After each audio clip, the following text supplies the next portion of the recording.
شوف الاتشي الدايركت بتاع الاريمي ناجي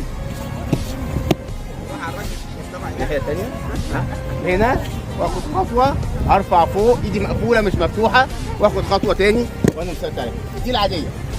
لكن انا ممكن اعمل الكينكن واجي مكانه زي ما قلنا لو عايز ابدل اماكن ما بيني وما بينه. انا هنا واخده معايا واشتغل عليه بالشكل ده. ممكن ممكن اشتغل كانها بيزك واخده معايا لو معاه سلاح وعايز ارمي ارمي ناجي. بس لو معاه سلاح بعملها ازاي؟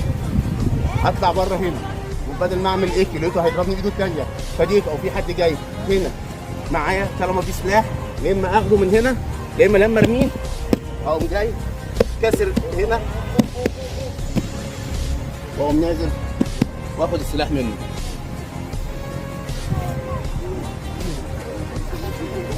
اول عاديه خالص بالشكل ده. في عندنا حاجه اسمها وضع الاريمي اللي هو انا اجي هنا وانزل الايد بالشكل ده.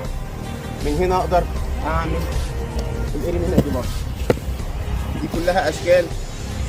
لو انت هتيمي عايز تعمل اشكال الاريمي ناجي اخد الكينكن واشتغل عليه بالشكل ده. اتفقنا؟